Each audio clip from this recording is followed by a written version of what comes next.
Game Boy has hit Switch Online and people are going mad in celebration. But was the system always considered that favorably? Do you really think that kids were going wild over titles like Tetris in 1989? Was Super Mario Land really the gamer's game that people fell in love with? Most people who talk about Nintendo's first handheld these days can't help but glow for the big old thing that, well, kinda needed an external light source to play. Today, we'll be talking about the more controversial takes I remember taking place back in the 1990s and so on that I don't see mentioned anywhere anymore on the internet. So strap in as we talk about the Game Boy, Game Boy Pocket, and Game Boy Color. Mario! Mario! Mario!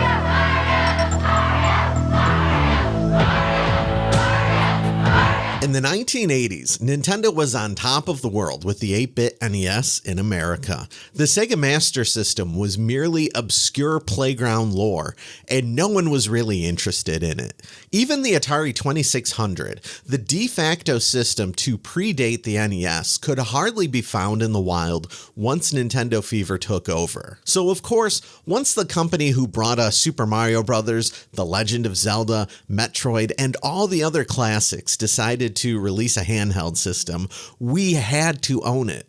The idea was awesome. You mean I'll be able to play video games on car trips and in the doctor's office now? Sign us up. You have to keep in mind what other electronics looked like in the 1980s.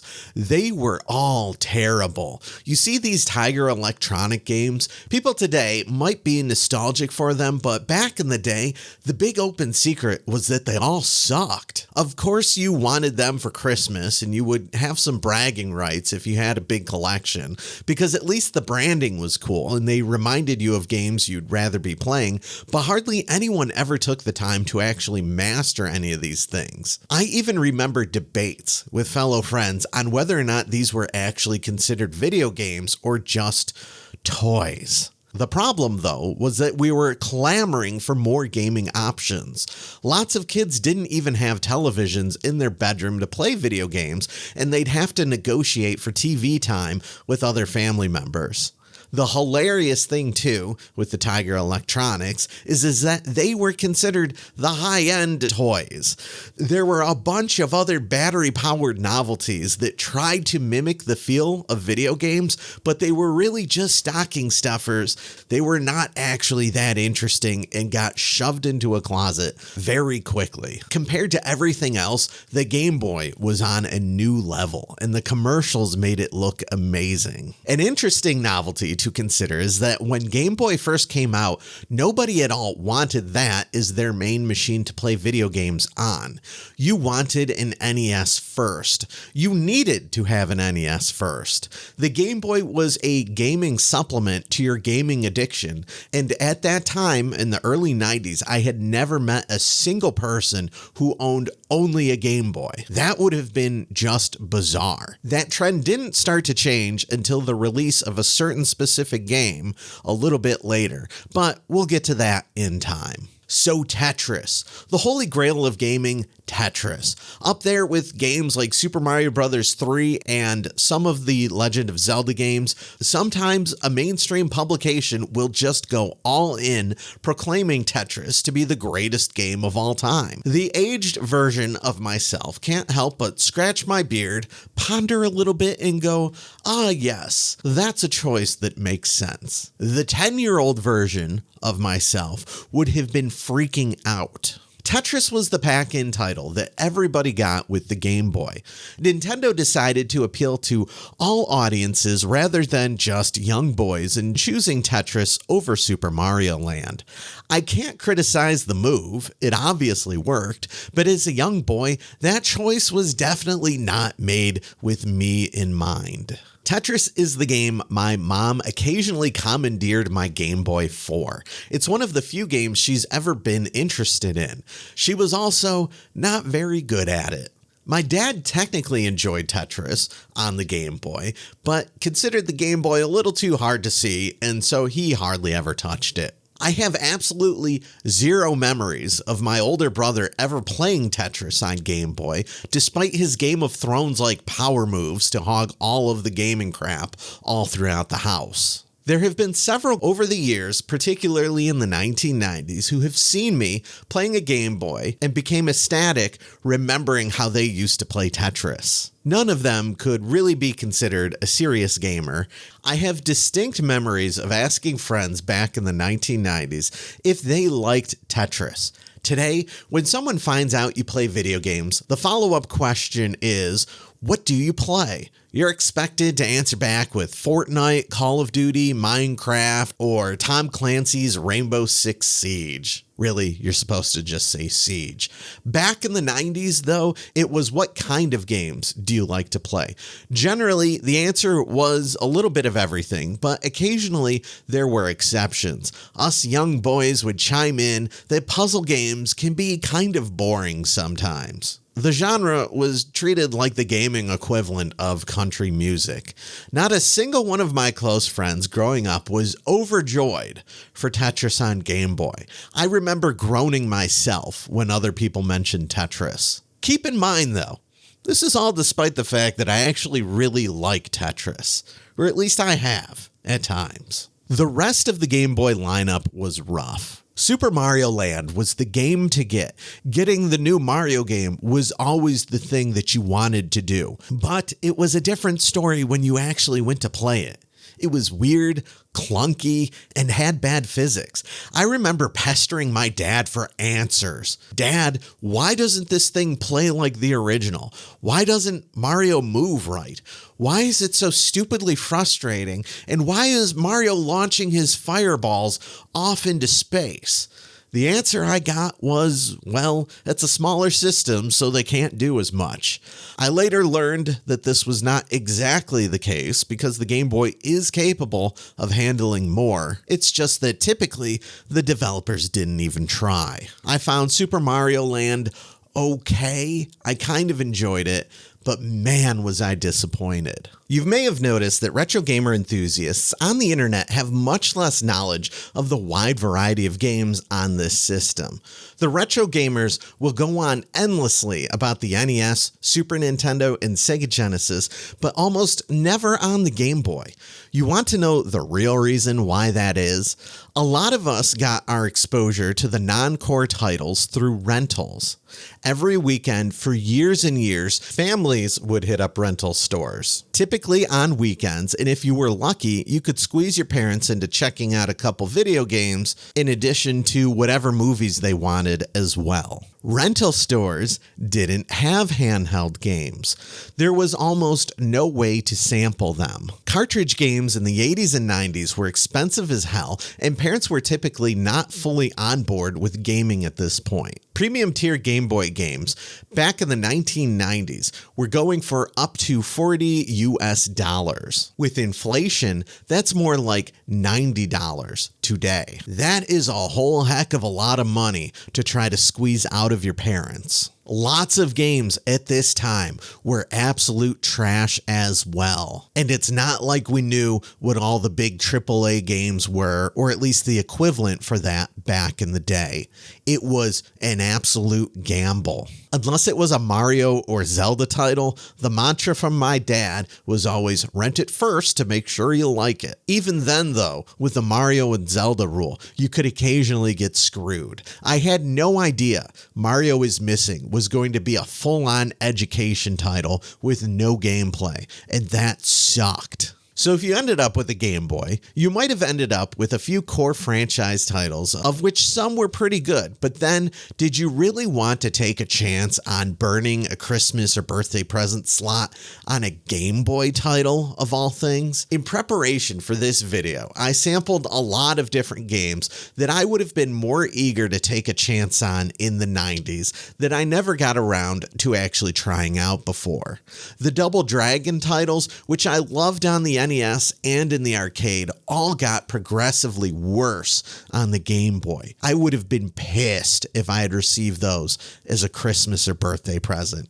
Wizards and Warriors X, yeah, long shot on this one. It was terrible. Adventures of Lolo, a more obscure NES title that I really love, was actually kind of cool, but a bit slow as well, which is a problem that actually a lot of these old Game Boy titles have. They move at the speed of molasses. Ninja Gaiden was actually kind of cool, but not that impressive.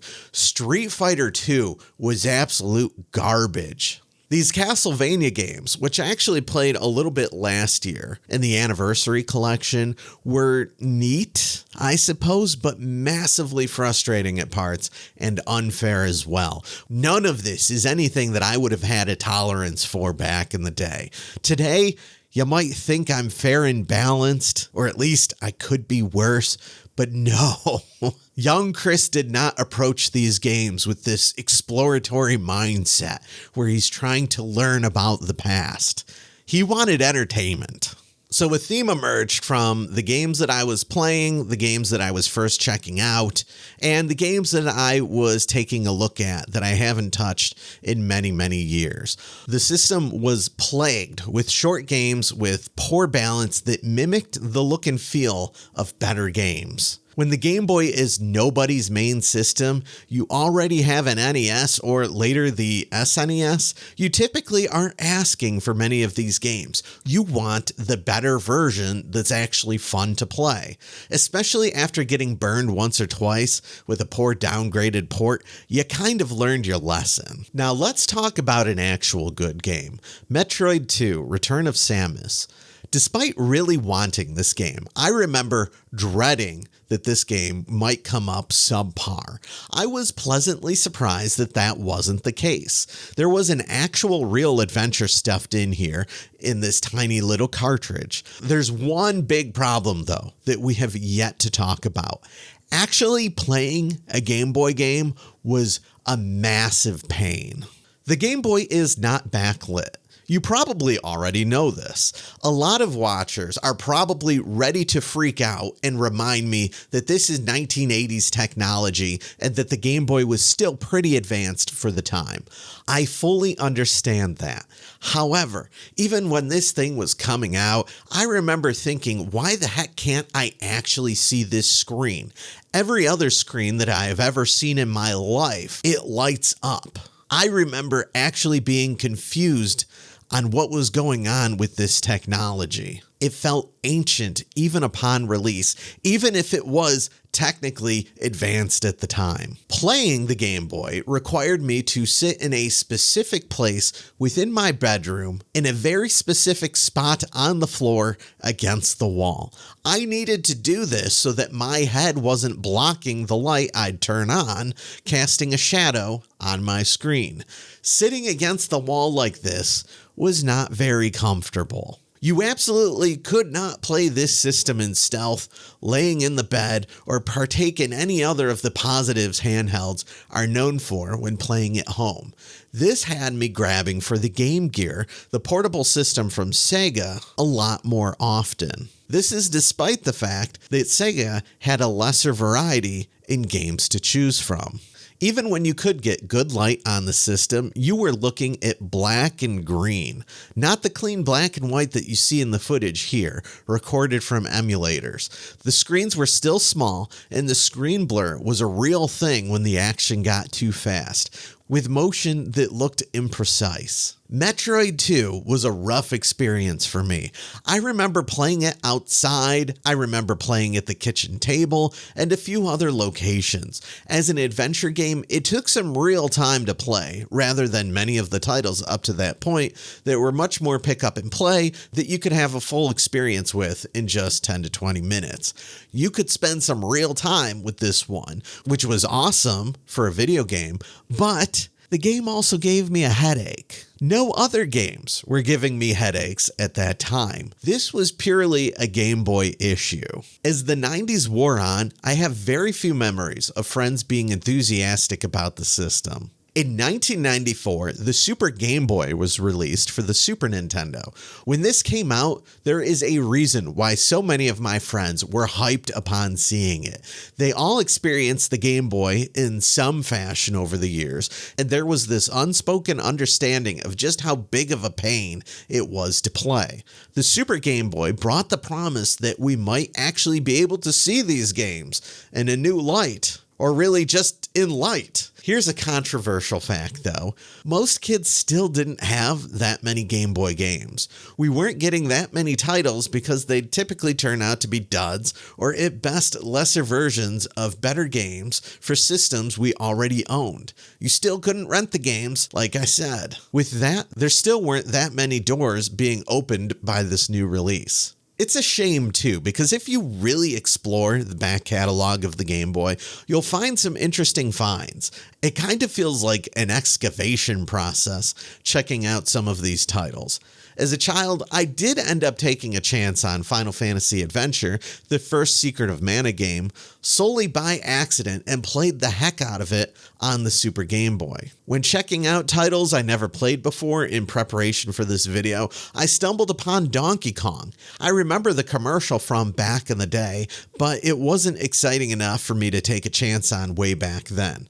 You start off playing the original 4 levels from the old arcade game, and then suddenly 97 more become accessible, and the scope of what the game is trying to do just blasts open. You start realizing Mario's moveset has been majorly upgraded, and if you play right, you can bounce around all throughout the stages. It was really cool. It's not something I would ever have taken a blind chance on in the 90s, since the original Donkey Kong, here's another honest take, was considered pretty antiquated at this point, and we had all seen way too much of it in the arcade. Eventually, things started to change as a build-up to the game changer for Nintendo handhelds. In 1996, in addition to the Nintendo 64, Nintendo put out the Game Boy Pocket. This was a good first step.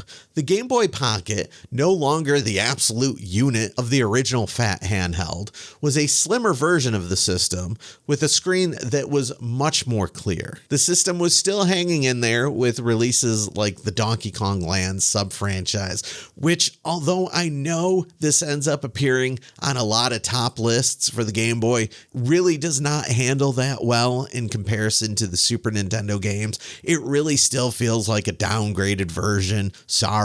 But anyway, I remember playing the Game Boy Pocket and seeing some of the potential. I remember playing more Tetris and some of the other older games that I still had lying around, but I wouldn't say that the handheld had the it factor yet. However, then 1997 happened. So, what happened in 1997?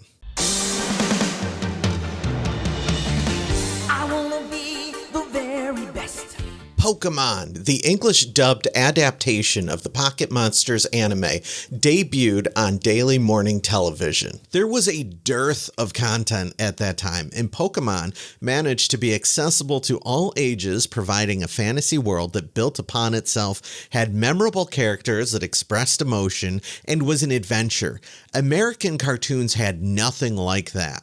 On the anime side of things, Dragon Ball Z and Sailor Moon were on TV, among a few other anime shows, but those were considered a lot more niche in comparison. Pokemon had a very large appeal and became a massive franchise. In 1998, the craze only amped up. You had a property that was cute, accessible, and was of high quality. Then the collectible card game came out. The show already has kids primed with the idea of collecting, and now all of a sudden children are becoming addicted to opening randomized packs, and even some parents got suckered in, hoping to find one of the elusive high dollar value cards. The insanity was even hitting the daily evening news. And of course, there's the video game. Pokemon Red and Blue released in the US in 1998, starting off the franchise with a quality title that was exclusively for handhelds. For the first time,